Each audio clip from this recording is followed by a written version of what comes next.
Oui, bonsoir, docteur Kampati. Bonsoir. Vous venez de rentrer de Dapaon suite aux funérailles de notre petit frère et Alcem. Dites-nous comment est-ce que ce funérail s'est déroulé. Bon, disons que les obsèques eux-mêmes se sont bien déroulées le jeudi, mais avant ces obsèques, il y a eu beaucoup de péripéties. Il y a beaucoup de manipulations de la part du gouvernement qui a tout essayé pour empêcher que Anselme reçoive des obsèques dignes. Les manipulations ont commencé le vendredi 19, où le préfet de Penjel est allé voir la famille et leur a dit qu'ils ont des informations que le jour des obsèques, il y aurait de nouveau du grabuge. Et donc, qu'il conseille à la famille de faire des obsèques en toute discrétion. Bon, comme ce n'était encore qu'une pré-information, la famille n'en a pas fait tout à fait cas. Mais le samedi, une forte délégation gouvernementale, avec en son sein un officier de l'armée originaire de la zone, est venu voir la famille, d'abord pour présenter les condoléances, et ils ont offert 5 millions à la famille pour leur contribution aux obsèques. Et dans la soirée, ils sont revenus, et c'est là que l'officier a pris la parole et a dit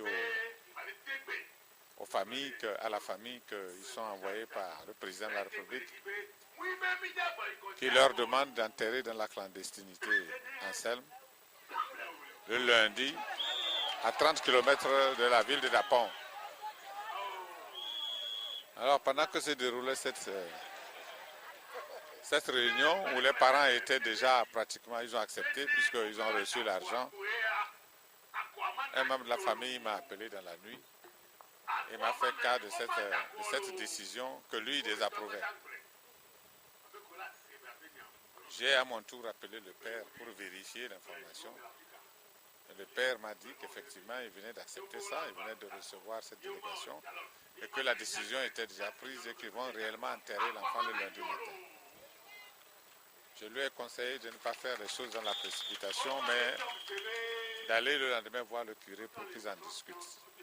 J'ai parlé du curé parce qu'il faut rappeler qu'Anselme venait de recevoir le baptême la nuit de Pâques, le 31 mars, et que le curé de la cathédrale de Dapon tenait à conduire les obsèques de cet enfant. Et puis, moi aussi, j'ai de mon côté saisi les gens que je pouvais saisir, tous les camarades, j'ai ameuté les gens, j'ai appelé le curé pour lui dire d'aider la famille à prendre une décision selon leurs désirs. Donc, avec toutes ces pressions, le lendemain, ils sont allés voir le curé. Mais ce lendemain, dimanche, est intervenu un élément très important, c'est que la mère de l'enfant a menacé de se suicider si son enfant était enterré à 30 km comme le gouvernement l'exigeait. Elle s'est enfermée et elle a pleuré au point que finalement la famille a fait marche arrière et avec l'aide du curé, l'enterrement a été fixé au jeudi 25 avril. Donc ça c'était avant. Et puis notre délégation a dit nous sommes arrivés à Dapon le lundi dans la nuit. Le mardi nous sommes allés présenter nos condoléances. Et nous avons vu un chef de famille qui était là. C'est plus tard que nous saurons que c'était un faux chef de famille, mais sur l'heure, c'est lui qui nous a reçus et nous avons voulu savoir comment les obsèques allaient se dérouler. Et il nous a dit que lui, chef de famille, comme leur famille a déjà perdu un enfant, il ne désirerait pas qu'il y ait d'autres morts à l'occasion des obsèques de leur enfant. Et donc, que les obsèques, même fixées à jeudi, devraient se dérouler dans la discrétion. C'est pour cela que le mercredi soir, ils feront une veillée funèbre dans la cathédrale, mais à 17h30. Alors qu'à Dapon, les veillées ordinaires se passent à 20h. Que le lendemain, pour l'enterrement, la levée du corps se ferait très tôt à 6h, la messe à 7h et qu'à 8h tout serait terminé. Tout ceci pour éviter qu'il y ait trop de monde et qu'il y ait des problèmes.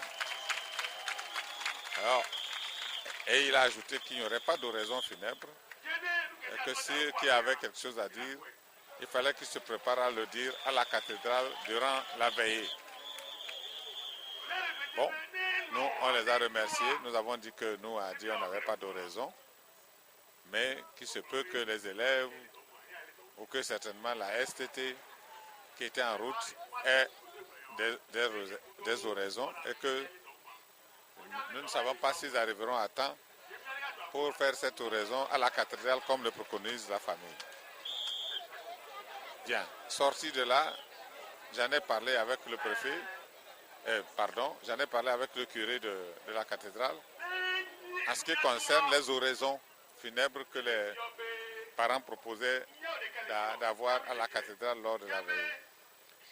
Le curé m'a répondu que ce ne serait pas possible parce que la règle de la paroisse cathédrale à Dapon, c'est que pendant les obsèques, dans la cathédrale, seule la famille a droit à la parole. Et que donc, qu'il n'en a pas discuté avec la famille, mais ce n'est pas possible qu'on prononce des oraisons dans la cathédrale.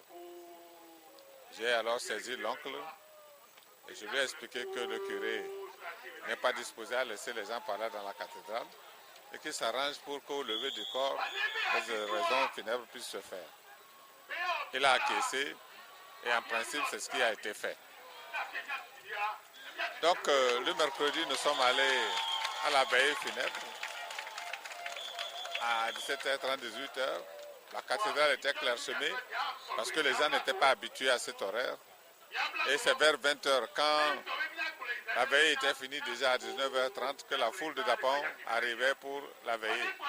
Et ils étaient surpris d'apprendre que c'est déjà fini. Mais dans la nuit de ce mercredi-là, il y a eu un tract qui a circulé dans la ville, un tract menaçant qui appelait la population à ne pas sortir parce qu'il y a des hommes tapis dans l'ombre qui risquent de leur tirer dessus et que celui qui sortait pour les funérailles allait au suicide.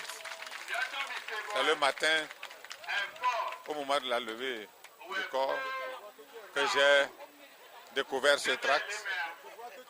Avec l'équipe que j'avais, nous avons essayé d'encourager la population à sortir.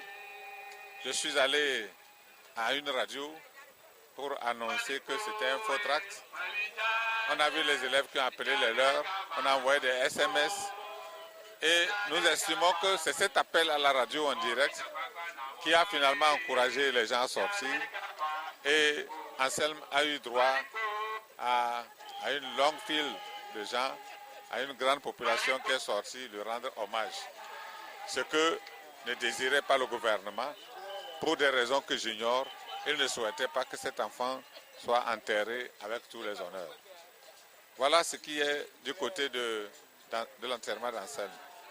Du côté de Douti Sinanling, celui qui a été pétiné et qui n'est pas encore enterré à ce jour, les manœuvres sordides ont été menées de la part du gouvernement. Ils ont apporté à la famille à Dapon 5 millions. La famille a refusé parce qu'ils ont dit, la famille a dit que tant que le gouvernement ne reconnaîtra pas la responsabilité de la police dans la mort de leur enfant, ils ne retireront pas le corps. Ils n'ont pas désarmé, ils ont amené l'argent au village. Les villageois ont refusé. Ils ont contacté quelqu'un à Lomé pour ramener l'argent. La personne également a refusé. Et la famille reste ferme jusqu'à ce jour et disent que tant que le cas d'Outi Sinanling ne sera pas éclairci, ils n'enterreront pas leur enfant. On en est là et ce que je pense, c'est le moment vraiment de continuer à soutenir cette famille valeureuse et digne qui a refusé l'argent du sang et qui continue d'insister pour qu'il y ait la lumière autour de la mort de Douti Sinanling avant qu'il soit enterré. Voilà en résumé ce que je peux dire à propos de ces obsèques où J'ai été au centre des obsèques de Douti Sinaleng et maintenant j'ai des contacts permanents avec la famille.